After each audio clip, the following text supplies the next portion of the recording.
What an appropriate juxtaposition there. The Epstein Files, the Buffalo Public Schools. Release the Buffalo Files. It literally showed in the report that they were trying to lie to the lawyers. What? You, the legal representatives of the Buffalo Public Schools, are intentionally obstructing investigations into the abduction of children. Man, I bet you hate it when your enemies are smart. Yeah, get ready for round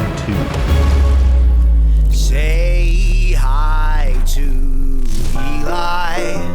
He's racially ambiguous. And Brandon, his hair is fucking fabulous. And Donut, a dark joke disposition. And there's a fat electrician. Welcome to Unsubscribe.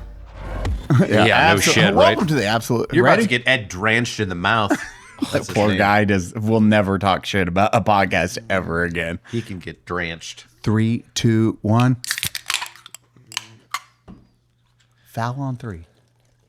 Hi, everyone. Welcome to the Unsubscribe Podcast, a.k.a. the Absolutely Foul Podcast. We are joined today by Eli Doubletap, Nick, the Fat Electrician, Rich, Angry Cops, and myself, Donut Operator. Thank you for joining. Donut, thank you for having us. Thanks, Cody. Brandon is busy with his election right now, and So I had to step in, we're super excited to see how that goes. This for is him. our last podcast with normal civilian Brandon Herrera, probably. Oh, no, we've got a long ways to go. I don't believe you. No. Well, I mean, at the bare minimum, January. In District 23, Dog Brandon. All right, we can't do that. We can't. Cut that part. No, keep that. No, we can't cut do that that. part. No, we cannot. 2 seconds. You just, two seconds into we this. just bleep all of what you said, and then, you can't do that. I like that. It's true.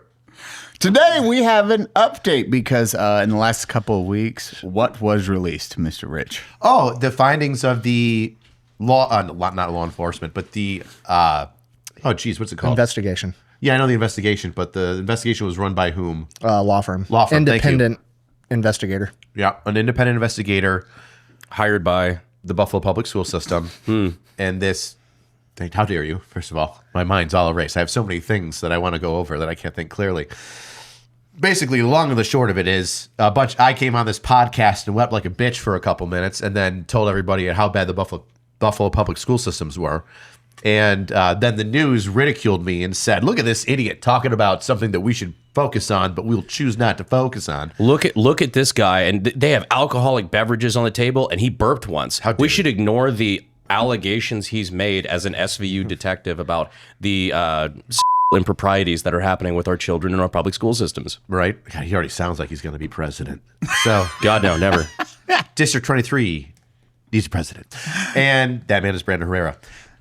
So we, obviously the autistic army pushes back, rightfully so, and says, hey, well, how about you focus on the facts that this guy's bringing up, to which gets a lot of eyeballs on it, to which changes the information that came out about the most egregious incident that I talked about, which was the attempted abduction of 2 children at a Buffalo public school that was mishandled by the Buffalo public school system, which we'll get into as we discuss the findings of this investigation. And then, that led to the investigation from the Buffalo Public Schools via this law firm that they hired to look into things, which, if I'm not mistaken, I know they talked to me a couple of times. I know they talked to Nick. I'm not sure if you gave him the binder or gave him the binder. Made a copy of it. Which was pretty substantial. And now, just a little over a week ago, they came out with their findings from the investigation. Real quick, if we ever did want to not to interrupt too early, but if we ever did want to do a fundraiser to get independent lawyers or something on this, if you did as merch signed copies of the binder and everything that was in it, you could raise some money doing that. This is true. Have all the Unsub podcast sign a copy of all of your findings in the binder. It's like sponsored Epstein Files. I like it. Epstein Files brought to you by Pepsi. Except hopefully we actually hold some people accountable in this case. Well, just like the Epstein Files, Brandon, you might be disappointed in the fact that how few people are held accountable at the end of this. What an appropriate juxtaposition there. The Epstein Files and the investigation ending with the Buffalo Public Schools. Release the Buffalo Files. Release the Buffalo Files. It was crazy watching all of our reactions and then just combing through it and be like, oh, nothing is going to happen. And then when you start really digging deep into it, you see all the problems. They're like, So what did they say? We've investigated ourselves and found no wrongdoing. Because it was Not that bad. He was. I mean, he can only go so hard, but I mean, basically, the gist of the entire thing is the podcast made this allegation. The podcast was correct for like 90% of it, and then when we got to the actual case, like the probably the biggest allegation, which was the deleting of the footage. Yeah. They had like a 3-page, very complicated, elaborate excuse for how it was a failure of their systems and nobody's actual fault. So did they or didn't they? I had to read it 4 times to kind of understand what the fuck they were saying. They're trying to say that no individual person actually hit delete? Correct. Okay. And it goes to that level of even the kidnapping. Well, we can't confirm this story. And it's just he said, she said, and you have then nothing done with it. It's like, oh, well, sorry, we tried. Couldn't confirm it. Oh, we did our job. And that was wasn't it for the kidnapping too? So I'll say for most of it, right? For most of the things where they say we can't confirm it, it's them, I feel, being honest, where they say we couldn't get any information regarding this because of A, B, or C. And I'll tell you what those things are. And so we couldn't confirm that, but we also couldn't deny any of that. And I'll give you an example. So for one of the cases that I brought up where a young woman got by a young man, they're both students in a school, I believe it was in northern Buffalo, and the young girl told the principal did her own investigation, didn't report it, which is a mandated reporter, you have to. And then a year later, either the girl or one of the girl's friends stated, hey, this happened to so-and-so, or me, I forget. And then it was investigated by the district attorney's office and Buffalo police, and the assistant district attorney in charge of that case sent a subpoena to the school principal, and the school principal said, I'm not going to reply to this subpoena. I will not come in. I did my own investigation. I found it unfounded. I'm not coming in for this. So I didn't know you could just choose to do that. Yeah, well, you can't. Well, there you go. But if you have a district attorney that's not going to do anything, you can do whatever you want to do. And that's one of the issues, right? Is for that specific case, one, the Buffalo Police Department could not give out any information because it is a case that involves juveniles. So you're limited, and I see where they're limited, in the information that you can give out regarding juveniles to FOIA requests or Freedom of Information Act or FOIL, Freedom of Information legislation. They're limited. But the district attorney's office, and this is kind of par for the course for all of the district attorneys, involvement in this, except for the abduction case, would not assist the law firm in its investigation. So specifically for that case that I just brought up with the young girl being assaulted in the school by the pool and the principal getting a subpoena, I know for a fact that principal's letter is in the file, the investigatory file, along with the subpoena by the assistant district attorney. But the district attorney's office will not supply that information to the investigative body, that law firm. Why?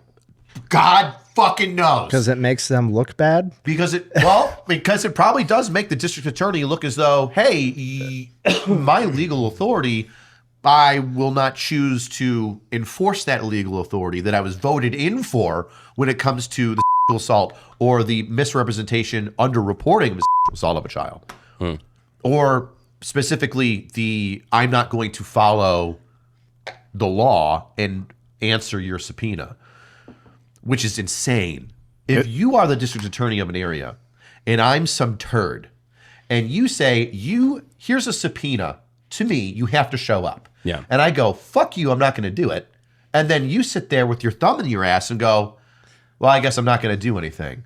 Everybody else now goes, oh, sweet, this guy's not going to do anything. Yeah. Which is exactly what I believe happened with the Buffalo Public Schools legislative body, or not legislative body, but their judicial body, their legal representation. They said, oh, on many occasions, not just that one, they're not going to do anything, so we don't have to do anything. We don't have to show up when they say like that. Yeah. And part of the investigation was that the legal representatives for the school were investigated by this law firm, and it's two lawyers talking to one another. So Jesus Christ, like, could you? It's two rats fighting over a dead corpse. Like, what do we tell you? I could give a shit. So anyway, it's two peas in a pod, and unfortunately, that dead corpse is the corpse of a child. So what the investigation found was that there wasn't a good check the box verification system for subpoenas being sent to the school or individuals or the legal representatives for the school, and that's where this not answering subpoenas issue comes forward. And what they basically say in the investigation is that for that incident, and I believe others, the school legal representatives aren't given a subpoena. The MOP for the schools is that if you are a person given a subpoena, it is your responsibility to then send that subpoena to the legal representation of the schools. Right. And then both of you talk about it or go through some sort of bric-a-brac. And then you go over to the DA's office with representation about what you can talk about, what you're protected from talking about, etc. Connor, do you know what Ridge Wallet makes now? No, Eli, what do they make? Oh. No, I don't. What do they make? Keep that. Anyway, Ridge Wallet is branching out. This is actually really cool for me because I'm a idiot, and I managed to break the USB-C adapter or the plug-in on my cell phone, and I've only been able to charge with power banks for the last 4 months. Pay no mind to the for rectal use only sticker or the anime girl. And look, it's charging. Or if your USB-C actually works, unlike Brandon's, they have the cable you can plug it in. And Apple One. When you go on planes and sometimes you don't know if they actually have a power outlet or something like that, these come in clutch. These puppies are built to last, with free shipping and a risk-free 99-day trial and a lifetime warranty. Look, it gives the number on the side. 91, my number's higher. Mine's bigger. It's not a contest, boys. 20 watts of power! 10,000 mega amps of power. That sounds like a lot. That's up to 3 full phone charges. Right here, right there in your pocket. Also, they do still make wallets. So if you want to like the RDIF tag blocker. RFID. Our boy has dyslexia. Fen, put in an eagle screech. Right now, Ridge is having its once-a-year anniversary sale. Get up to 40% off at ridge.com to see their huge sale. Don't say it like that. After you purchase, they're going to ask you where you heard about them. Please tell them the Unsubscribed podcast. And even if that's not where you heard about them, lie. Unsub sends its regards. So, well, before we go like too deep into the weeds, like into the minutia of it, like what's the big picture looking like right now? Like where are we at? Like, what's the findings of the entire investigation? Like, the nuts and bolts of it? So this is what's frustrating, right? The entire investigation is like the final paragraph, and it's the investigatory body, that law firm. And they say, we have found systemic problems in the Buffalo Public Schools reporting policies and other policies. Big word here, systemic, in the system, brought apart by the system. But we find no individual responsible for any of the actions, to include, get ready for this, the people in charge of the system that run the system, that make the rules and enforce the system, the Buffalo Public Schools. Thank God, because it's everybody and not one specific person, then we can't hold anyone accountable. Right? If only we could hold the people accountable that made the rules that kept us here in this stagnant place, but we can't, because it's not their fault, which is the whole thing that made me really frustrated. Was there's a problem. Notes. What's that? They did say, but we recommended new things. Oh, we recommended some changes, which I'm okay with. That was in. You want to recommend some changes? That's cool. Some of them are blacked out because it's like security policies when it comes to the schools, which I understand. You know, hey, this is me and you talking about security for schools. That conversation does not need to be public. Let's not tell the criminals how to circumvent. Yeah. Yeah. I mean, do you even need to tell the criminals how to circumvent the system? You could just not follow subpoenas by the district attorney's office and then break into a school and do whatever you want, because it's a systemic problem and we haven't changed the system yet, and we're not holding anybody accountable in charge of the system. So So what do we do from here? Like, is there any recourse here? Or is it just kind of like this is where we're at? Right? This is We were discussing this earlier. this Hear is me out. where we're at. Now, before Do we have to censor what the No. next step? Okay. No, but it's your fault. I was going to say, like, I saw a bunch of wood piled up in the So- backyard. I didn't know if we were building a guillotine. No, so you know how Trebuchet. because of the Tony thing, it's become like common knowledge on the internet that Congress has like a slush fund for settling assault allegations, Which is crazy. which is crazy, right? Like, for those who didn't follow, I basically like accidentally kicked off Me Too DC edition. Yeah. Where there is legitimately a slush fund that Congress has with millions of dollars for dealing with allegations of impropriety. Where which is does the fucking- money come from? I'm still trying to determine whether or not it's taxpayer or donor funded. Either way is bad. Wild.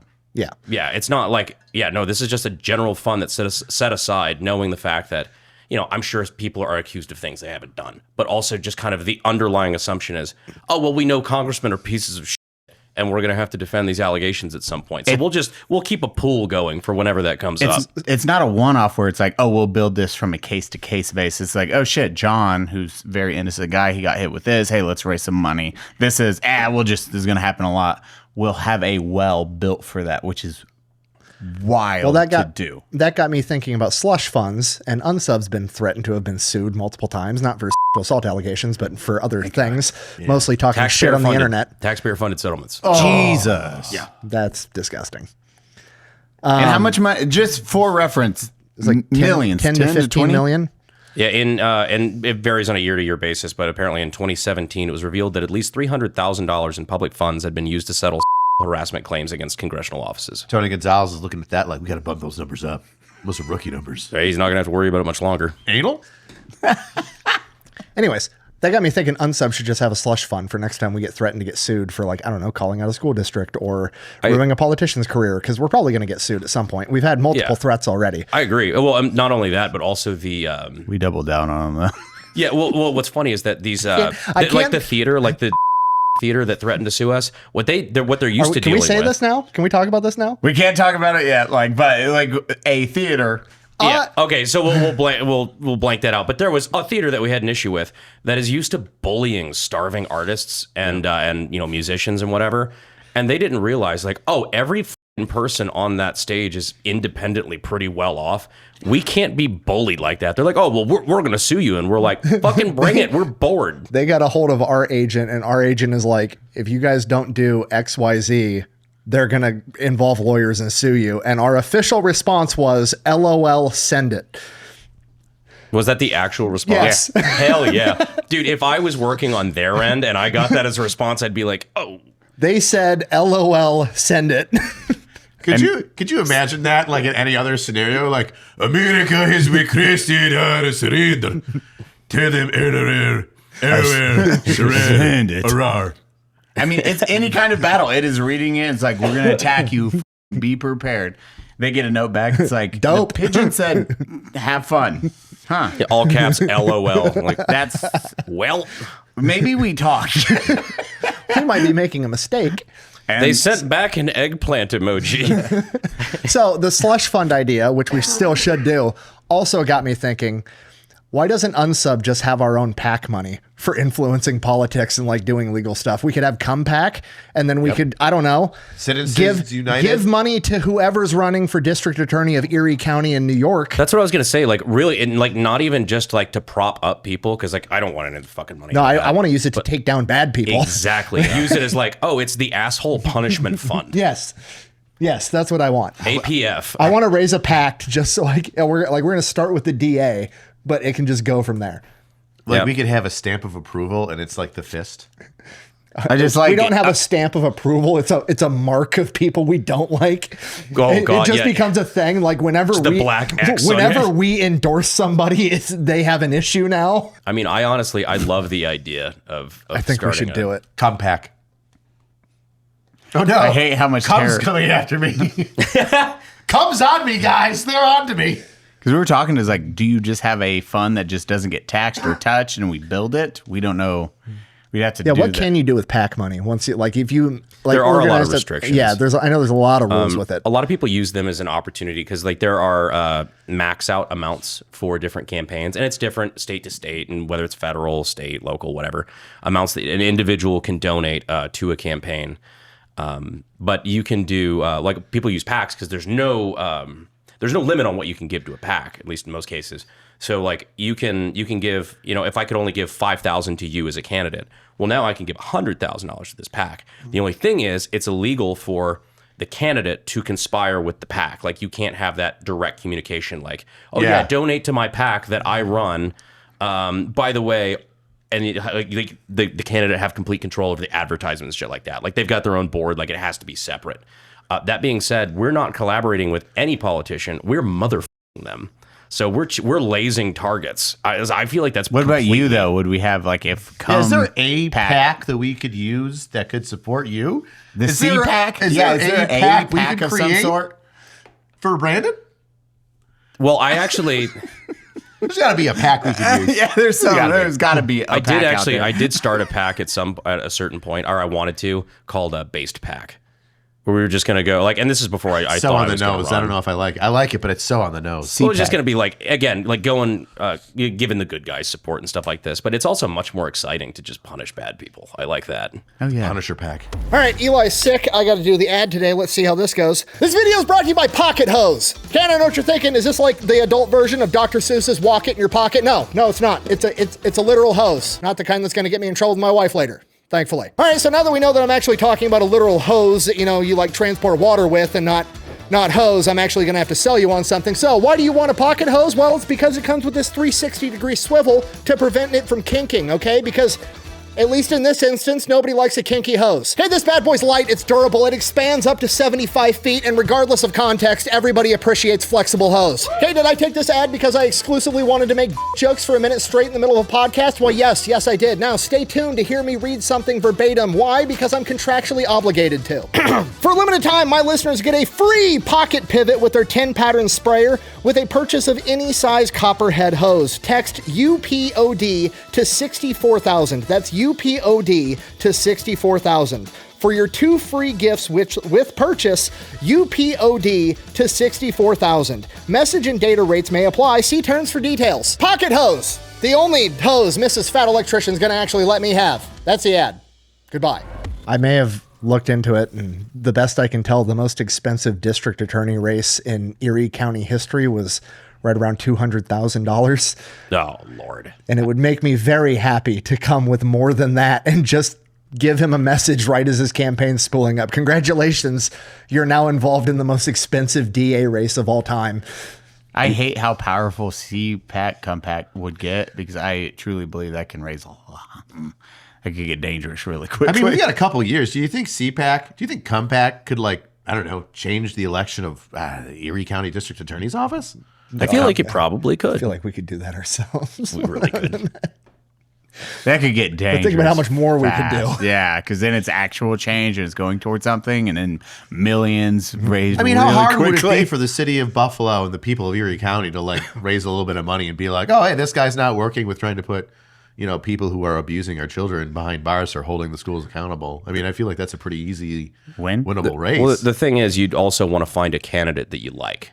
You'd want to find somebody who actually represents, I don't know, the thing a DA is supposed to do. Like a good lawyer, like maybe a lawyer that's I don't know. rich. If you won I'm your not a election lawyer, exclusively because some PAC relentlessly slandered your opponent on the internet and ruined their career and then overfunded you, I bet you'd be on your fucking P's and Q's the entire time. You'd hope so, but also we're talking about... Their money goes to destroying people. They don't back anyone. They're like, this is way scarier. We're also talking about a perfect storm of someone who's both a politician and a lawyer, so I wouldn't put a lot past him. I'll also say this, just, as a man in, media, I look for advertisements. And did you know that the local billboards across the 190 in the city of Buffalo, it's a major vein that goes through the city. It's only like $10,000 could get you about 5 billboards for an entire month going up and down the interstate that goes directly through the city of Buffalo. And the best part is, whoever puts those billboards up gets to choose what's on them. Oh, man. That's crazy. Huh. Oh, well. It's okay. What if? It's not like the DA's dad, who was super wealthy, had the judge seal a court case where he got a DUI in college, so nobody knew about it forever. That'd be crazy. I'm sure that's 1 out of 5. All right, we got 4 more. Well, you know what? There's got to be a reason other than poor leadership that the assistant district attorneys with, I don't know, experience have been fleeing the Erie County District Attorney's office over the past year. I mean, it's like 8 have resigned and gone somewhere else, if not more, in like the span of 12 months. I didn't 12, really 18 months. When did all this kick off? Was it from you? Geez, I don't know. It's almost like there are people that are tired of seeing bad people get away with murder, sometimes literally, or child, or just a lack of, what would you call that? Like Accountability. I think is the term. Yeah. It was crazy reading again the document and seeing they tried to sweep the lady flipping off on the cameras under the rug. They're like, well, she said it didn't happen. So they talked about that too. Yeah, and they said we're they not talked sure about if that we in can the confirm it. investigation. They were like, it's water under the bridge. Yeah, and they tried to. I will say, reading that, I did have a pretty big smile on my face because I was like, that's from my binder. That's from my binder. That's from my binder. That's like I'm not shitting you. Screenshots of documents that I had acquired are exhibit evidence in this report where it's like, and he kind of fucking scorches them on the shelter in place thing. I don't know if you remember that part. So there is a portion of it. I think you'll do a better job of explaining it because you kind of touched on it before. Yeah. Go ahead. So basically, when the guy broke into the school and was potentially abducting children or trying to abduct children, the school has protocols, and there's like 3 tiers of what you tell the school members so they know how to act accordingly. There was shelter in place, which is the lowest tier, which is like there's inclement weather, like a tornado outside. It basically says we're going to lock the exterior doors, stay inside, right? And then there's an intermediary one, which I forget, and then there's lockdown. And lockdown means that there's an interior threat to the school, and every teacher needs to get the students in the classrooms, lock the classroom doors, and take a roll call to account for all the kids. I think the intermediate one is lock out. Lock out. Yeah, correct. Sorry. Shelter in place, you don't lock any doors. You just stay inside. Lock out is you lock the exterior doors for like a tornado or whatever. But there's an exterior threat that could try to get in. But they did the shelter in place. They did shelter in place, which is the lowest tier one. And this is after you guys already brought up this door should be locked. The side doors. Oh, so yeah, we already brought this fact up. Like I know people that have worked in that school before and people in the Science Museum, and the doors that the individual got in, the doors from the school, there's a set of doors that the school and the museum share. So if you're in the museum, you can access the doors to the school. If you're in the school, you can access the doors to the museum and go through the museum. Cool, interesting for learning spaces. But those doors have been broken and have not been locked for over a year. And I believe it was over a year at that point when the gentleman or the guy broke in to go potentially abduct the kids. So those doors were unlocked, knew they were a problem, was brought up by security individuals, and then that's how the guy got into the school. Lockdown or not, he still would have gotten in because those school doors were unsecured and had been unsecured for a year over. Right, point. but had they called lockdown, the teachers would have known to get the kids into classrooms and lock the doors. Correct. Yes. So I had broke that in the original video saying they called shelter in place, not lockdown, which is insane. And then I had acquired the letter they sent home to parents, which said that they went into shelter in place, which downplays the entire event to the parents. And then in the thing, they're like, no, we talked to the leadership. They said they did lockdown, blah, blah, blah, blah, blah. And they're like, which we find hard to believe because this letter that we acquired from me clearly says that you told the parents that you went into shelter in place. And then there was like, I had 3 other pieces of evidence that showed that they went into shelter in place. And it was like, it literally showed in the report that they were trying to lie to the lawyers. That was my interpretation of it, at least when I read it. But they were trying to tell the lawyer, there was miscommunication. There was a miscommunication. We went into lockdown, and even the lawyer like couldn't even deny. He's like, well, then why did you tell all the parents that you went into shelter in place? He's like, I interviewed like other people that also were adamant that it was shelter in place, not lockdown. Like, it was insane. Hey, did dad you didn't kill a guy? I'm going to interview you about if you killed a guy. Oh, he says he didn't do it. Damn.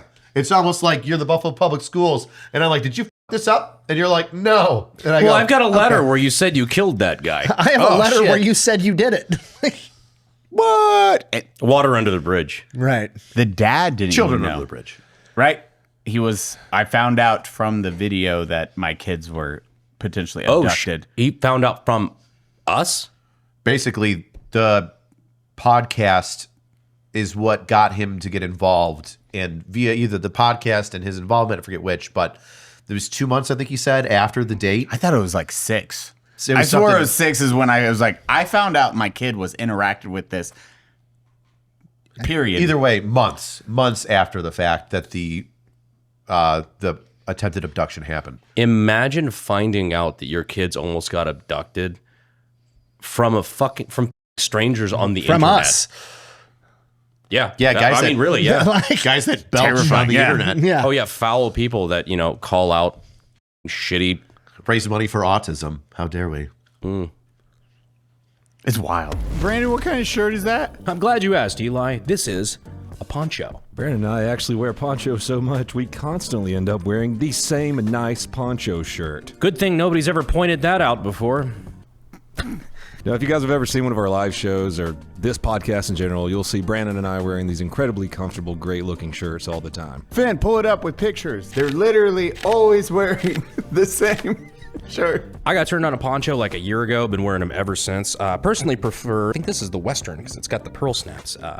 Because it's hot in Texas and I like something breathable. Here's the thing I find really cool. Brandon, do the glasses trick. So ponchos have this neat little thing in the pocket where you just take your glasses. Nope, the other one. Be more specific. Who gives a shit about that? All right. Watch everyone. So if you got fat fingers and you smudge your glasses all the time, the bottom of the shirt actually acts, it has like a microfiber so you can clean your glasses. I make him clean my phones. He does. I like the hidden little pocket on the breast. Wait, what? Right over here. Got a little zipper pocket. I didn't even know about that one. Is that where you hold Cody's heart? And his drugs. Things you might need to know.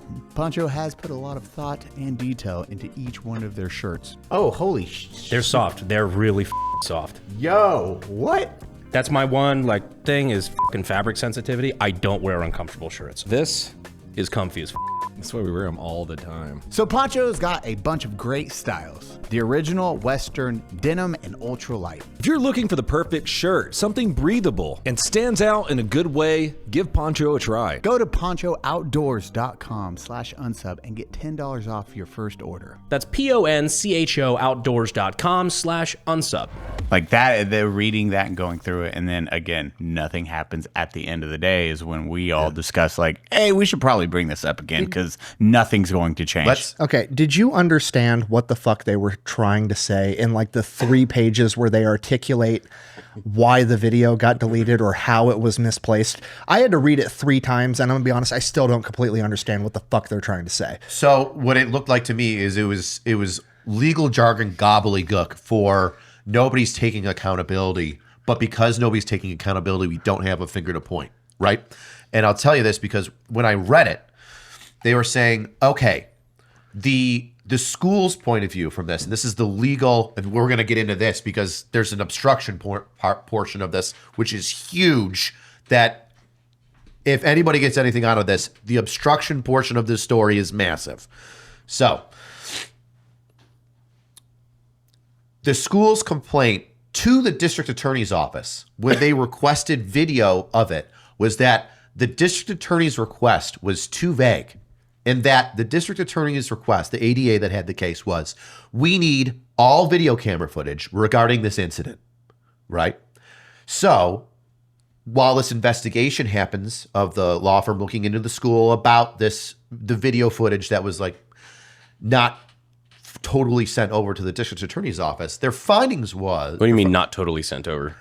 So, I think a little refresher, the reason why there was an issue with the one parent not knowing that their child was involved. So originally it came out as one potential abduction, And then after our interview and media attention, it came out that there was a second child that was attempted to be abducted during this, and that second child's family was not told about it for a while. That's why we brought up the dad that found out his kid was not abducted until, 60 days or 6 months later.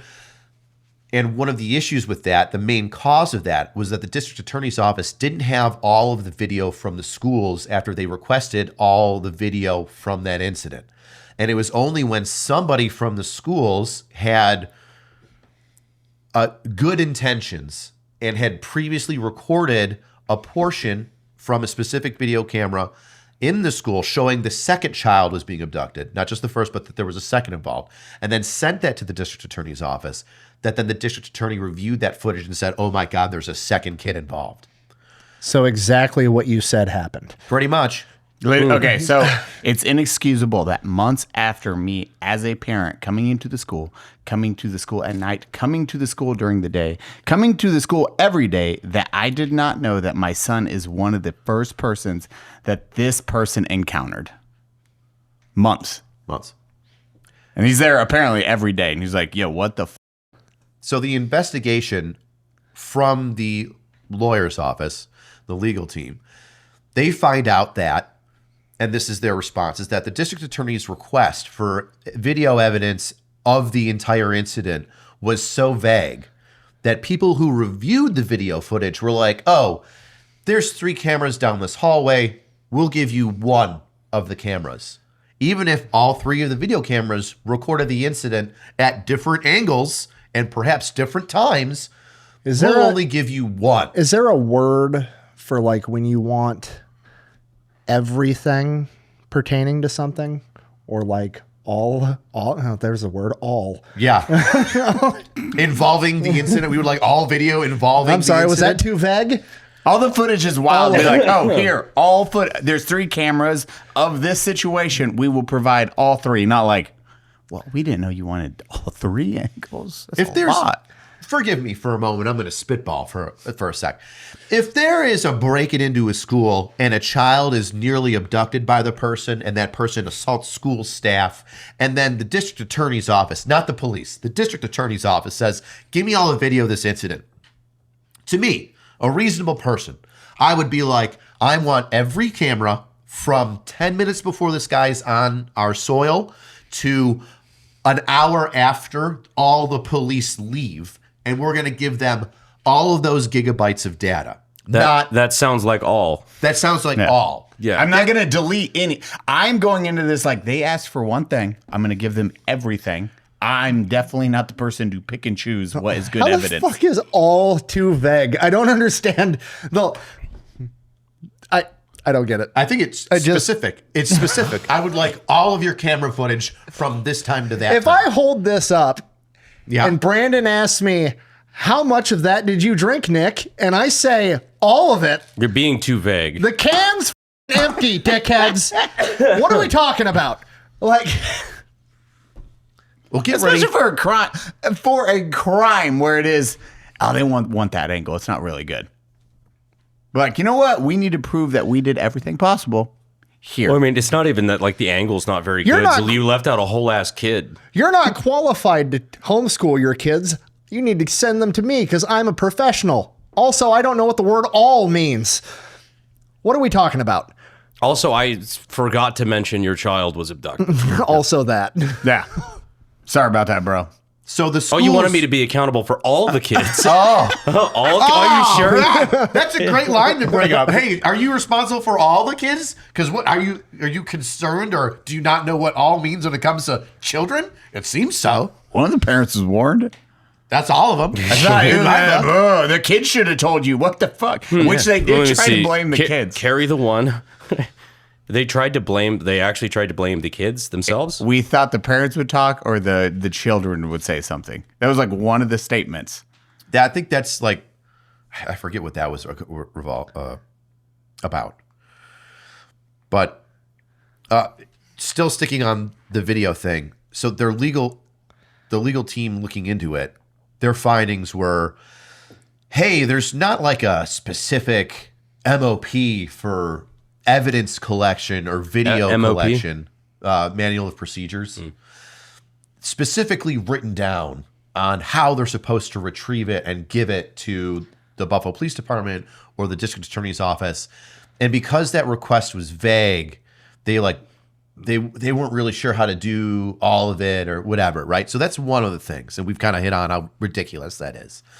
The other thing, which is massive here, and this is what I want people to really focus on, is the obstruction, is they say, we did not find any obstruction from the Buffalo Public Schools or their legal representatives during this investigation. Now, here's an important piece of information here that they quote and they bring up in the investigation. And that is, the investigating attorneys say, here is a quote from an email from the district attorney's office.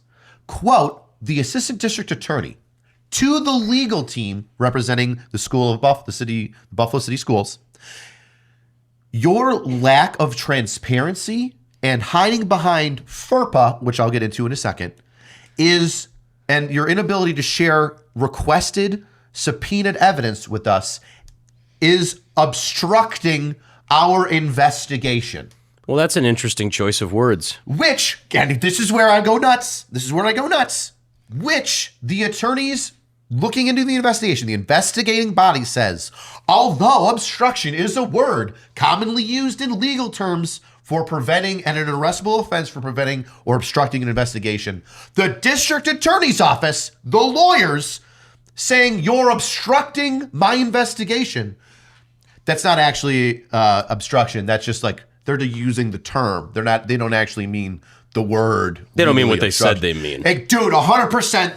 And you can read it for yourself. I have it. I shit you not. I wrote down the page. Also, real quick, I just love the fact that like Eli knew to turn down your mic to the degree Yes, that you'd that be was shouting into right it. But I there. saw you peeking my mic, I was like, which is very funny. Connor, what are you doing? I'm fuming, brother. You fuming okay? You ain't never seen nobody cheap a fume like this boy can. Fume responsibly. Look at Connor. I'm cured. From what? My oral fixation. I would have something else in my mouth right now, but thanks to fume, it's not made of human flesh. Can I have that, please? You want to hit my fume, bro? I do want to hit Dude, your let me fume. pass it. It's also got a fidget movement on it. For those who are tactilically challenged. Made that shit up. Tactilically is a rare, often non-standard adverb of the form tactile, used to describe interacting with or understanding something through the sense of touch, physical feel, or haptic feedback. You. Pass me my fume, bro. We're fuming it up. Dude, look at how fucking cool he looks. He's getting fumed out of his mind. I'm out of fume too much, bro. My favorite flavor is orange vanilla because it tastes like somebody near you at a coffee shop ordered an Earl Grey tea. Crisp mint. Yeah, one time I was really fiending for something I legally cannot say in this advertisement, but instead I reached for my fume, and boy, oh, did that hit the spot? Use code UNSUB to get a free gift with your journey pack. Fume has already helped over 700,000 people take steps towards better habits, and now it's your turn. Head to tryfume.com. That's tryfum.com. Use code UNSUB to get a free gift Today. I just like this one. The board urges all community members to review it with an open mind and commitment to constructive dialogue, focusing on forward-looking recommendations rather than seeking to assign blame. Page 37 and 39 of the report, which is if you open it, there's a PDF document. I hope that there's a link somewhere. Page 37 states in the mid-paragraph that the school's legal team is obstructs investigation from the DA's office. And on page 39, the top paragraph states the DA's office found it obstructive, but we don't find it as obstruction to the investigation in like a legal definition, arrestable form, which makes zero sense. There are good attorneys in this world, but half of them should be flogged publicly. They also go on to state that the video deletion of the kidnapping Is okay. is, quote, neglectful, but that nobody's at fault. That's the thing. no one's at fault. And we were discussing it. It's just no one's held accountable. They're like, well, okay, well, are you happy with that? Hey, make sure any particular findings must not translate into harassment, threats, or intimidation directed at anyone. The path forward requires collaboration, not division, as we work to create the safest possible That shit. Do your job, or I'll make sure you get fired. Yeah. Oh, bingo. Well, here's the thing that pisses me off is like this idea that, okay, yes, a failure did happen, but nobody failed. No. It's like, okay, well, I'm sorry, but I think those two sentences are completely incompatible with each other. If a failure had occurred with your organization that allowed something bad to happen, cool, let's fix it, right? But to be able to say that nobody failed at anything, there's no one individual actually didn't do their job. Like, well, that doesn't make any fucking sense, frankly. We did the math for what was the percentage? 0.03 reported as. Oh, they talk about that in the investigation. Okay, Not never yet. mind. We can't talk about it yet. We can't talk about it yet. Math doesn't math. We can't talk about it yet. I'm going to have him FOIA request it, and then we're going to talk about it. Because it's one of those things that I'm aware of, but we have to FOIA request it. What would you want to see done now? Or because of this, what's the disappointment? You're like, okay, this needs to happen. So here's the disappointment, right? And a lot of it comes to that specific incident because it was such a horrible incident, but such a good representation of how the Buffalo school systems do not work with the district attorney's office of the Buffalo Police Department, right? And that is that their investigating body uncovered, and this is in those pages, that 36, 37 to like 41 or 42, and they're wide spaced. It's not going to take you an hour to read. It's going to take you 5-10 minutes. The investigating body writes in their findings, the district attorney's office is emailing the legal team representing the city of Buffalo Public Schools, stating you are intentionally misinterpreting law so that you can defeat an investigation and obstruct an investigation into the abduction of children. That is a fact. That is 100% a fact. If anybody can get anything out of this, 100% fact is that the investigation found the district attorney's office emailed stating you, the legal representatives of the Buffalo Public Schools, are intentionally misrepresenting legal doctrine and obstructing investigations into the abduction of children. Full stop. That is a fact in the investigation. If you are a parent of any child in that school, if you are a taxpayer in the city of Buffalo, the fact that a legal team in the city school system is intentionally, via the district attorney's office, obstructing investigations into the welfare of your children, I don't know how you're not lighting that place on fire. Metaphorically. In Minecraft. There we go. Because, as a future parent, it's one of the most terrifying things. Probably. Look, my kid's never going to go to a Buffalo public school, but there are kids that don't have the option. This is where I get passionate about. I'm sorry if I'm yelling, but it really pisses me off. So I'm never going to send my kid to a city of Buffalo public school. Fucking ever. Because they're so corrupt and horrible. It's disgusting. Case in point for what I just said about the investigation. I'm not. You are.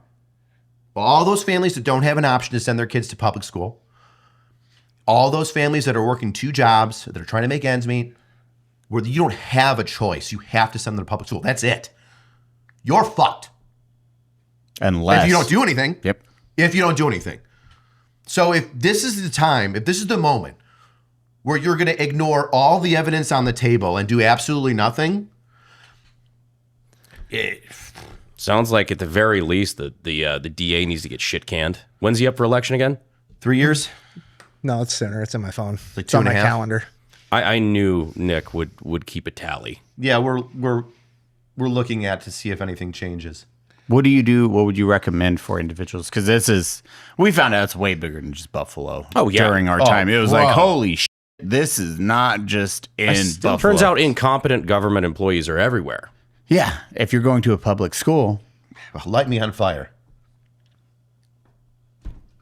And that's what's They think crazy so. about it. It's fucking terrifying. Be like, oh, this is the best option we have. No. You can start making changes at a local level and holding people accountable when you get a piece of paper that's like, dude, they tried. Yeah. The changes that need to happen, in my mind, are all the female friends and representatives in the Buffalo public school system, those people that are on the board that hitched their ponies to the superintendent that recently retired and had that school named after her, which is disgusting. What a horrible self-bloviated pat on the back that is, that you'll allow all this to happen and then get an award by having a school auditorium named after you. You fat idiot. Anywho, anybody that hitched their ponies, and it's not hard to find them, one of them is the woman that flipped off everybody on that fucking call, needs to 100% be called to resign and replaced with somebody, a parent or a teacher that cares about these kids. Because I'm telling you right now, except for a handful, and I mean like literally like 2 or 3 or 4 people on the board that I've already talked to, they all need to go, including the new guy. I can make it easy. All the vast majority of people that like hardline supported her, believe it or not, they're all in the same sorority in college. Oh, there you go. All the women in the same Found that sorority. out. The good old gal system. Yeah. So there's that. I don't know. It's just. Oh, and the other thing too is like the AG's office needs to investigate the Buffalo Public Schools legal team, or the bar does, because of their inability to do their job or answer subpoenas and hide behind legal statutes like FERPA, which, by the way, so I was wondering because I didn't know that acronym. here's what FERPA is. It's FERPA. I forget exactly what it stands for, but it basically it protects students' information.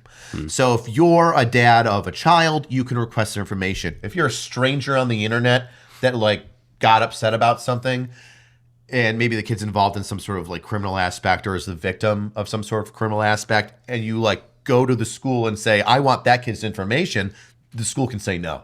Right. Right. It's privacy protection. Yes, but it's very limited.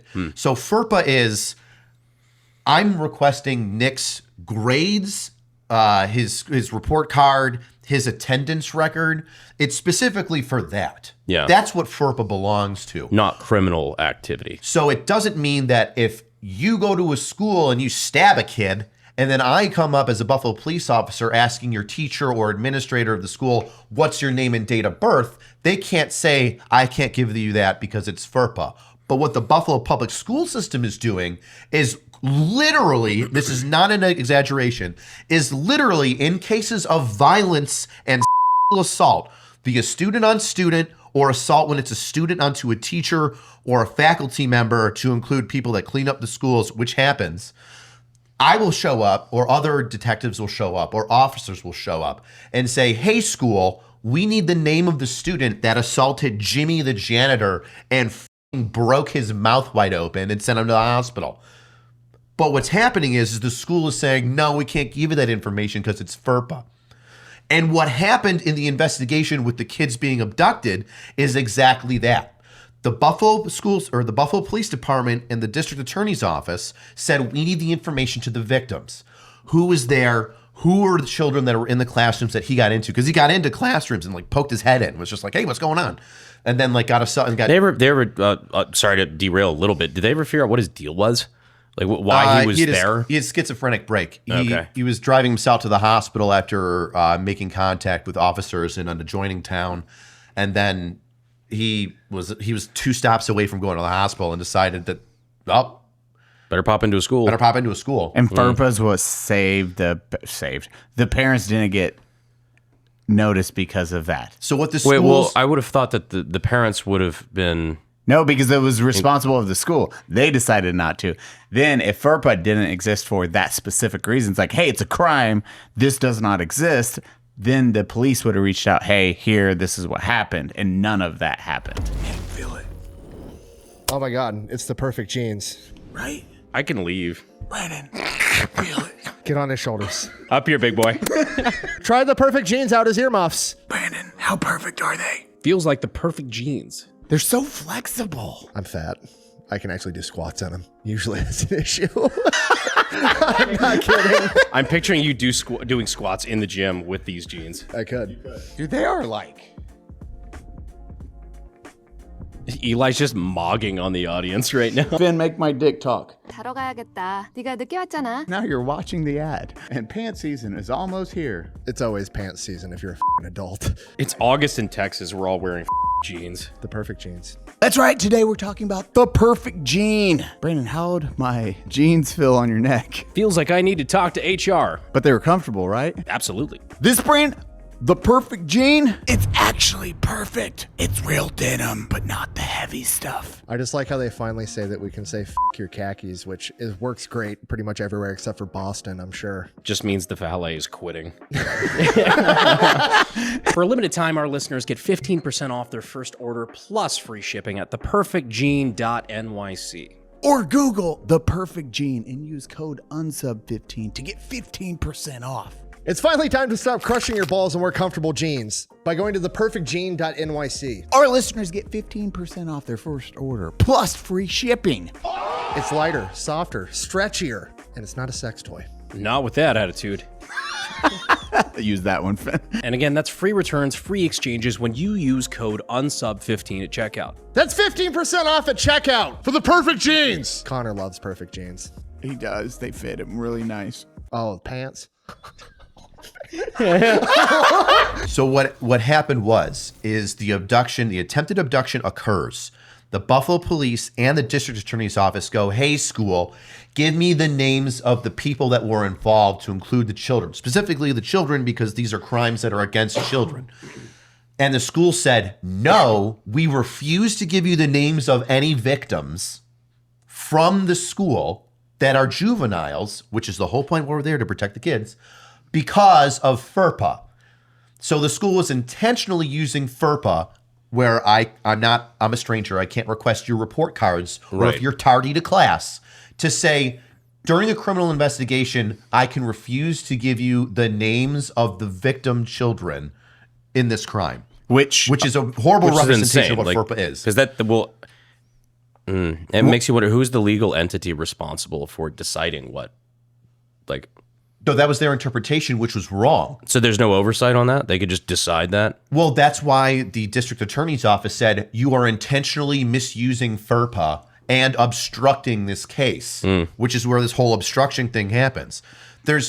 So in the notebook, they actually said, or in the printout was, hey, this is where there was a failure, but the teachers claim this, so we can't really do anything. It's like they said they tried their best. No one reported it. No at fault. We can just potentially build a roadmap for them so it doesn't happen again. Yeah. Okay, everyone's good. Everyone's good. Oh, you see, the legal team thought that by utilizing FERPA and not giving them their names to the victims of an attempted abduction, well, they thought that that was their legal right. So Right. it's not really obstruction. No, you're lawyering it. Forgive me if this is like an off-the-wall comparison, but it kind of reminds me of the people that don't understand the difference between criminal and civil when it comes to qualified immunity. I'm trying. You would have to paint me a better picture of that. Yeah, sorry, because like My a lot of brain's people focused think on that one like thing, so I'm not following. Yeah, a lot of people they just say, "Oh, we need to end qualified immunity because cops shouldn't be able to get away with doing whatever they want." It's like, well, yeah, understandably, but they don't realize that you could still be tried for criminal actions. Correct. Yeah. Qualified immunity means that, for people who don't know, qualified immunity for police officers means that if I arrest Nick and it's a legal arrest, right? There is even if it's like sloppy or bad or whatever, but by the law it is legal. He can't sue me civilly. He can try to sue me criminally, or he can try to get like a criminal investigation going on, and that's cool. And the reason why that happens, you'd be like, well, why can't he sue you civilly? The reason he can't sue me civilly is basically every person that got arrested could then sue a cop civilly, and then you would have no police officers because we'd be out of house and home. And there's like Just in legal fees. Just Even in if you legal did everything right, you'd still have to Yeah. pay a lawyer to defend you, even though you'd win. every time that I would make an arrest, a bad guy would go, sweet, I'm going to sue him for $50,000. And I would still have to hawk up the legal fees to get an attorney to defend me. And then slowly whittling away how much money I would be able to make or support a family. And then eventually, if you make 10 arrests, imagine if you made 10 arrests a year. and then each guy decided to take you to civil court for each arrest. There's your salary. Dude, you're toast. How are you paying 10 different attorneys or one single attorney 10 times over for all that time? Just because you're making a legal arrest. And it also doesn't with civil court, you don't actually need to be guilty of anything or have done anything wrong for somebody to take you to court that you then have to defend. Correct. So like people are like, well, yeah, no, if they're doing something wrong, then yeah, we should be doing that. It's like, well, no, like anybody can sue anybody for anything. Yeah. Even then, I believe that if you're found criminally at fault for something, that qualified immunity doesn't. Correct. That's the entire point anymore. That's the entire point. If you're a cop and you pull somebody over and you're just like, I'm deciding to bonk you on the head like that. Yeah, you're black. Bam. Yeah, you will go to. You'll go to jail. I would like to say all the time, but like, there's probably some exceptions. But for the most part, you're going to be held criminally liable. Yes, and then once you're held criminally liable, then you can sue them civilly. That's fine.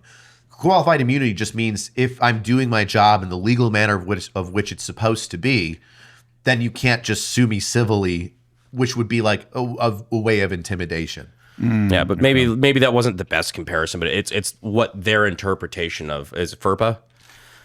Their interpretation is kind of like, oh, well, we can't give any information at any time or whatever. It's like, well, no, like there's a difference between, your report card and your attendance and something that's actually criminal. Those are like two different categories. But what they're doing is they're intentionally misinterpreting it to delay an investigation, to obstruct it, which is why the district attorney called them out. And that's the thing, like it's adding such a burden on the system because now it's not like now the cops can't just go there and get the information to do the crime investigation and take somebody to court for that. Now, if they want to get anything done every time, they have to go to court against the school district to establish what FERPA is, or if FERPA doesn't apply in this individual case, win that court case, then they can go back to the investigation, which is a year later, and then get the information, and then you're trying to do an investigation a year after the fact. Gone. And here's the deal, right? The Buffalo Police Department we're paid, we are created by and adherent to the city of Buffalo. If the Buffalo Public School System is the Buffalo Public School System, well, they are adherent to the mayor and the city of Buffalo.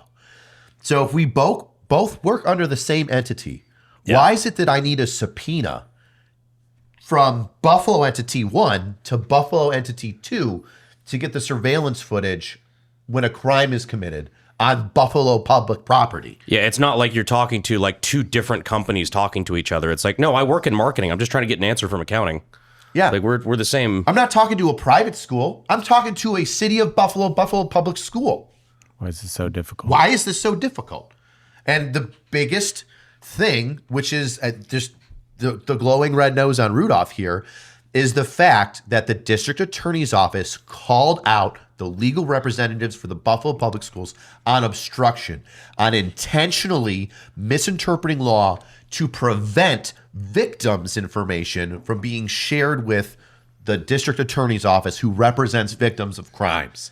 And the investigative body talks about it and says how bad that is, confirming that it happened, and then goes, well, I don't even care that they go, well, it was a misinterpretation and maybe we can work when the through it. Professionals that are qualified to identify obstruction of the law use the word obstruction of the law, I don't know that they mean obstruction of the law. Bro, how more clear could it be that this is like it's a fucking cover-up?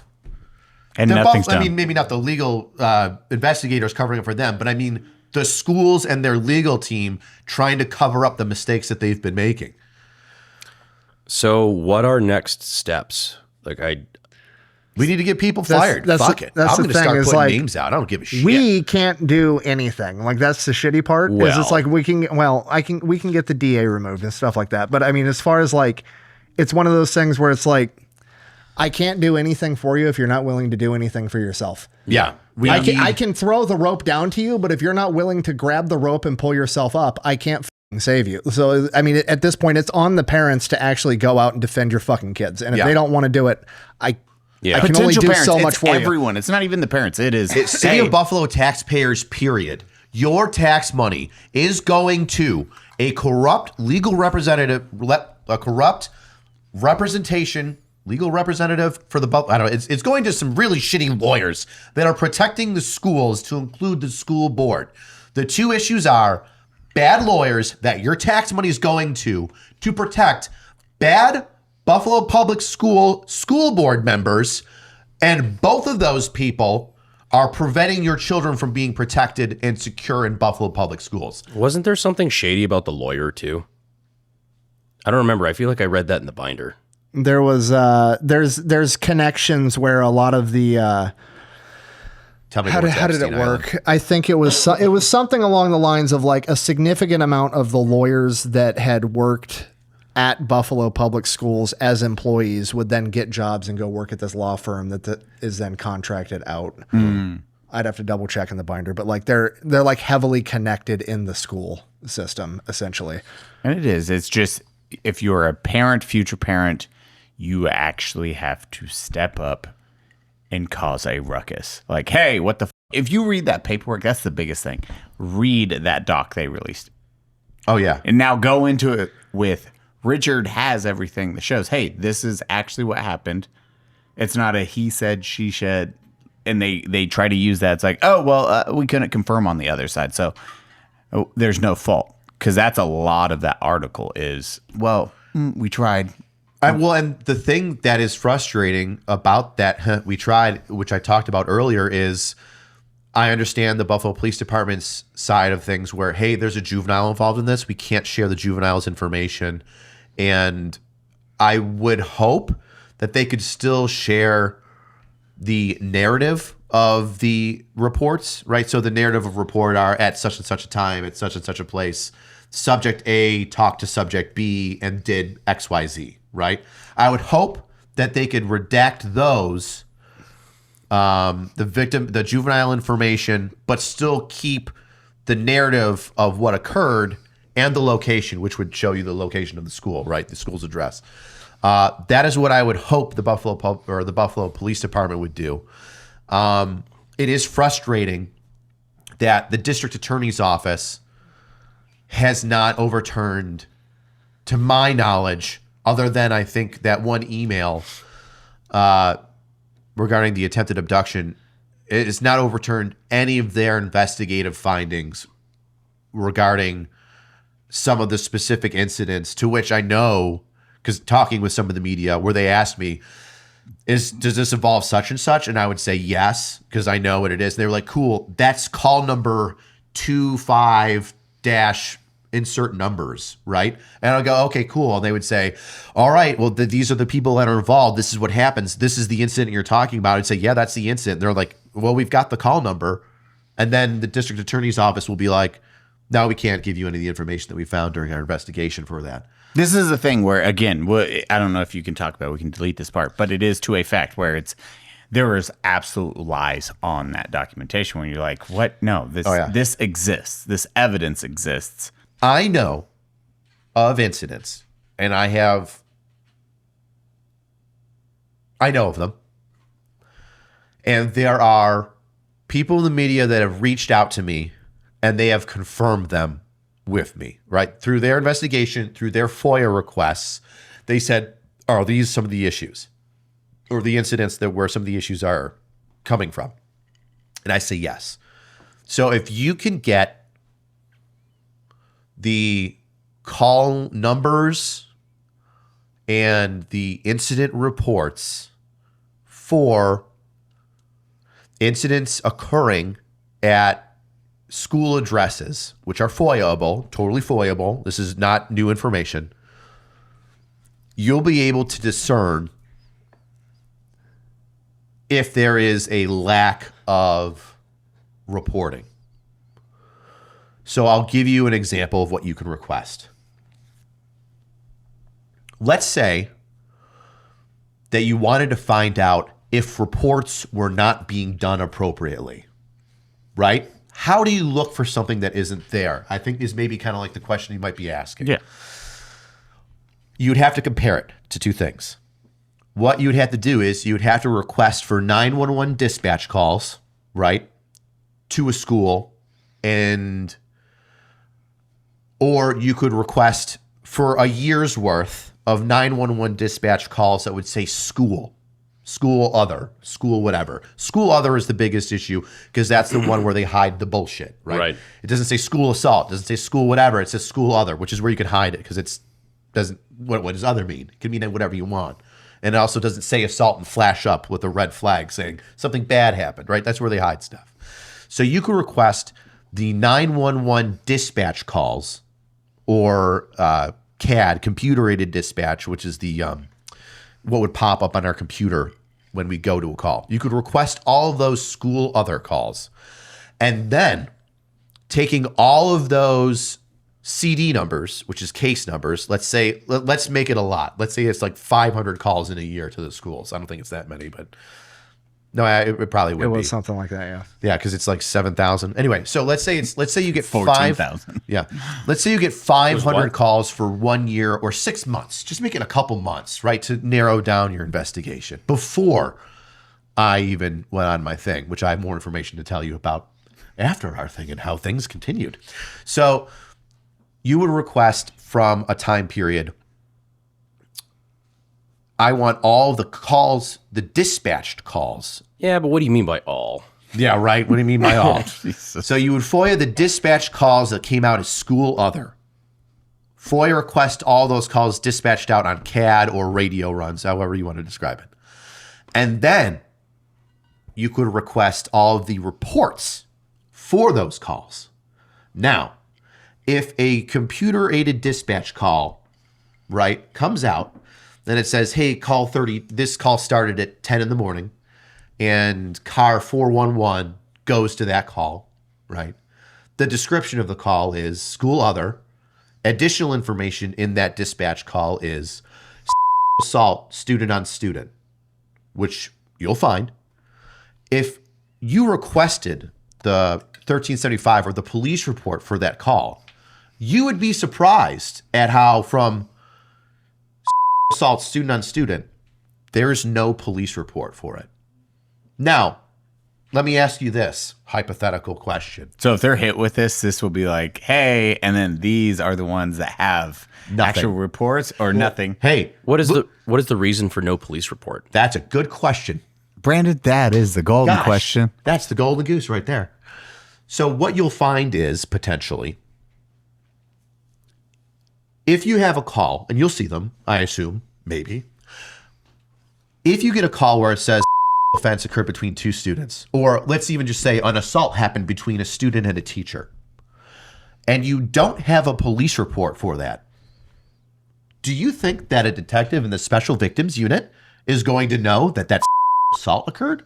Or do you think that a district detective is going to know that that assault occurred between the student and the teacher if no police report is made? Just or no. I'm going to say no, which is one of the issues. I mean, and that's not something that's not breaking news. That's something that you can FOIA. That's something that's been a part of these investigations since the moment that I came out and talked about them. It's just wild that can even happen where it's like, meh, push it aside. Sweep it under the rug. We won't report that one. Yep. So what would you, before we wrap this up, what would be your next steps for the individuals watching? Because we discussed this is happening way more than just Buffalo. We've all seen that. It was the sheer amount of DMs about it's like, hey, this is going on in my school district. Fucking mind-blowing. So Cool, because people, real quick, if I could just, that you see it a lot. People always pay attention to like the big, sexy, federal elections and things like that. But they don't pay attention to things like school board and like local things. Which affects you the most, honestly. It does. Yeah. And Your local elections affect you more than anything in federal government level. not only does it affect you more, most likely, but also it is where you have the biggest voice. Instead of being 1 out of 30 million, now all of a sudden you're 1 out of 300. And you can talk to a bunch of other people in the community and get them involved, and like really, you can make big moves. But people don't, because it's very easy to get complacent and get lazy. Who can name people that are on their school board? I can't wait to be a member on my school board. It's not like they're in charge of the minds of your kids or anything. Yeah. It's not like you give these people 6 hours a day, 5 days a week, time with your kids. Ryan's in charge of his own mind. Teacher, you shall listen to me. I'm like, okay, bud, stop it. It's wild because I don't think it's knowing your kids' teachers, and then above that, and then all everything that they can change, represent, hide, take care of is extremely important. That's the crazy part. Like, I talked to multiple teachers that are fucking awesome and know this is a problem and some of them have been talking about it for years and have been taken to court multiple times and they've tried to fire them multiple times because they push back and fight against the corrupt school board and just nobody listens to them. No, and so I've like heard the there same are thing. really good teachers in Buffalo School District. It's just some of the people that are elected in charge are pieces of shit. Are they the ones that flip people off in Zoom calls and then lie about it? Nope, not those ones. Oh, okay. They're the ones that are in the same sorority? No, I'm saying the good ones. Oh, Like the good ones, yeah. Like the good teachers that like have been trying to tell people that this is going on, but just nobody listens. Like, Because there was that one guy who was the whistleblower almost. Like, Yeah, kind of like, they- hey, yeah, this is a known issue. They tried to fire him 3 times. In my binder, I have the court documents where I think it was over a stabbing at the high school. Yeah. And Yeah. he tried to get them in trouble for it because he had went and told them like, hey, this door doesn't work and it doesn't lock. And it like directly led to a stabbing at that school. Yep. And like created an issue. Which they hate. And they retaliated against him. They put him, and he was the head of his department. I think it was like social studies or history department. They put him on leave for over a year, I believe. Oh my God. And then all the other teachers in his department on leave and tried to fire the entire department. I think the other teachers in the department weren't on leave as long as he was, but he was on leave for like a year plus while they were in court fighting it out. And the court system, I have the court documents where it was signed off on like, this dude literally did nothing wrong. You can't fucking fire him. What are you talking about? It's funny how groups like that always, they're very quick to protect their own and, circle the wagons. And, oh, no, those are our guys. You can't fire them no matter what they did unless you go against the grain and unless you call them out for their bullshit. In that case, they'll leave you out to die. Well, that's where I think that slush fund, I'd almost say have a portion of that slush fund goes towards that. It's like, hey, if you have a school district that does fuck you, because it is terrifying. It's like, what am I going to do? That school board's going to attack me. Oh, I can maybe rally a couple of parents behind me, but at the end of it, if I lose this job, I can't do anything. Now, if you have a backing and then you all understand, if you bring up kids, safety, anything like that, a lot more people will rally behind you than you think. And if we can help with that, then that's our job. It'd be funny if we do, because, we do the Autism Charity Month. We do Veteran Charity Month for Unsub. We just add a 3rd month into the rotation. That's just the War Chest Month. Literally, we just keep a war chest. So we it's can like, hey, sue dummies. dude, literally, it's Well, like, not just hey, that, you're but like doing that, this. the pact to specifically spend against people who are f***ing assholes, like the DA, like... That's a just- year one that just stays around, and that can we just add into it throughout the year. Speak and then, softly and carry a $300,000 threat. yeah. Then they will be very. Oh shit! I'm putting my job at risk for this. Oh shit! Look how many people with social media. Here's hundreds of thousands that will look at it, and then here is the funds to defend that, to make an actual change. I like that idea a lot. I think one of the changes that need to be made now, and I think it's an easy change to be made, is if I'm not mistaken, at this moment, the Buffalo Public Schools have all of their social media comments turned off. Weird. Which, if you are a public body, Yeah. I believe, and I know that if you're a representative of people, like the president can't turn off comments or block people. If it's an official account, I think there was a Supreme Court case about it 5 to 10 years ago that says that that's illegal. Official social media accounts, specifically I know the Facebook one for the Buffalo Public Schools, they have all comments turned off, which you cannot do, if I understand that legally. I don't know about entities. I know for people, it's a But violation. how do you talk back and forth with people from your community that you represent if you turn off the comments? Oh, don't get me wrong. I think it's egregious either way. But I think that legally it's- speaking, I don't know if it extends that far. But that's just because I don't know. I think that it's one of those things that it's a small I mean, our litmus fucking test. lawyer just Jay, we can just ask him. Good news. We're building a pact where we can sue bad politicians and just target shitty people. Also, Jake, come here. Sounds great. Come here. Can we do that? On camera real quick? Yeah. You and I just got back from the polls. Look at that. There you go. They voted. About it. I vetoed. Vote for it. Nice. Tony, I hear he's a great guy. Never been involved in scandals. Perfect voting record. Just real. You should have signed to say I vetoed Tony Gonzalez. Instead of I- I voted, I vetoed. I fired He him. said. Well, the people of Texas fired him. More accurately, I assume anyway. That's what's gonna happen. I could get shellacked tonight. If you're not gonna sell this shirt, I will. Or maybe this can be the first war chest pack shirt. War chest pack shirt. I fired Tony Gonzalez. That would be great. Everybody that voted for Brandon gets to rock that shirt. I think we need to start a pack, and we need to look into this. I fired Tony Gonzalez. I fired Representative Tony Gonzalez. No, I'm actually excited at the idea of the gang gets into politics. Well, because not only is it like, are we going to bring the Eye of Sauron with our autistic army behind us, but also now there's actual financial ramifications because it's like, they can, turn off their comments for a week or two and watch it die down. But now it's like, oh no, fuck, I'm in a district or an area or whatever local community where my entire race was $100,000 and these people are looming over me with not only millions of viewers, but also that kind of money. I mean, like, that's a real threat to make people. And again, we're not doing it to like sway people to do the wrong thing. We're just holding people accountable, making them do their job. That's it. I think the first step for the Buffalo Public Schools to push them in the right direction is to have the families step up and have them turn their comments back on all social media. Yeah. What a small win to show that we're taking this seriously. How can you hear us complain if you turn off the comments? Now do a public school board. Sorry, the question I was going to ask you. We were talking about the Supreme Court case that they decided a few years ago where public officials cannot block their constituents or turn off comments and things like that. Does that extend to public entities like the Buffalo public school system?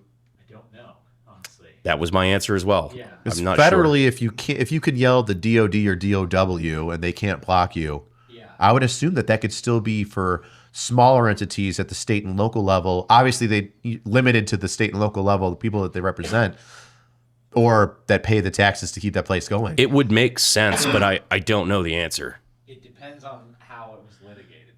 Ultimately, like what avenue it took. The gang goes to the Supreme Court. No, it's legal because it's not specific, essentially. If comments are turned off for everyone, it's legal, but they can't go and block specific individuals. That makes sense.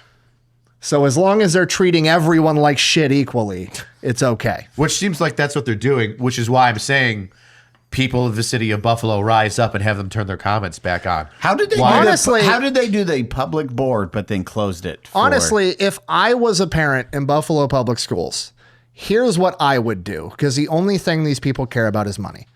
And public schools are paid by having your kid in the school. That's why they get super upset if you don't have an excused absence and do all their paperwork, and they want doctor's notes, because if your kid misses so many days, they don't get funding from the government. Right. So if I was a parent at Buffalo Public Schools, what I would do is I would get a bunch of other parents and I would organize school walkouts, which schools in America are really into right now, as long as it's for the correct political thing. They'll be super pissed about this one because it's about protecting kids and being held accountable to do their own job.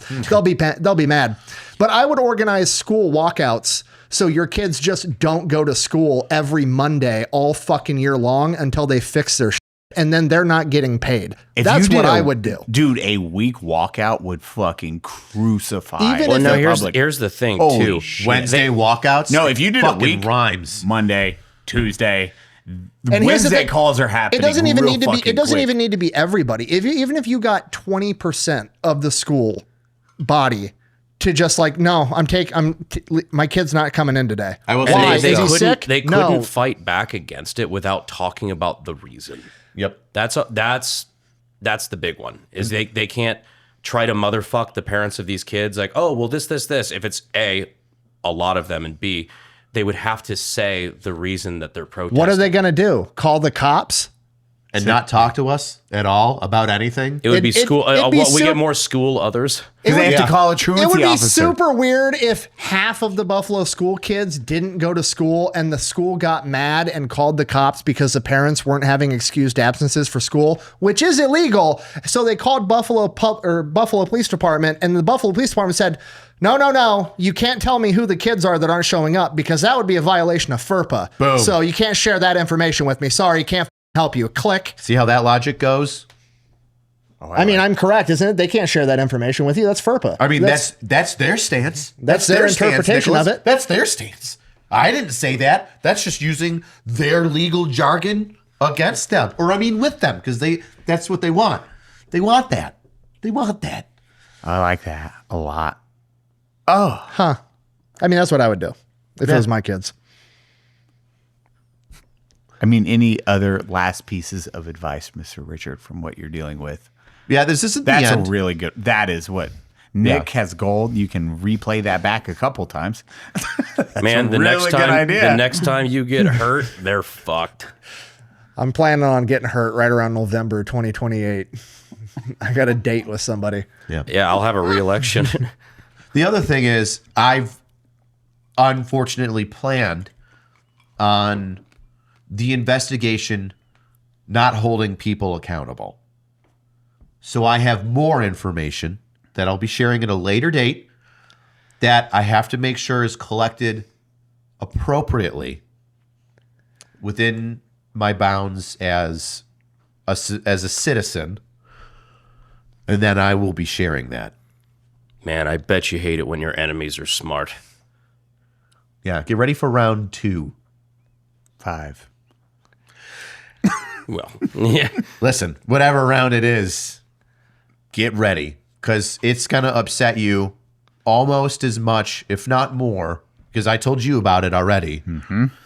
It's going to upset you a whole lot. I'm going to have to learn about this later. I can tell you it in 2 minutes the second the cameras turn off. And it literally that fast, and you'll be like, oh, yeah. Well, I mean, if it's the truth, it needs to come out. Oh, it will. You'll be able to FOIA it. Yeah, 100%. It's going to be something you'll be able to FOIA and get as soon as the request goes through. It should not be an issue. It's something as a parent when you hear this episode, like do something, make a change. There's worse.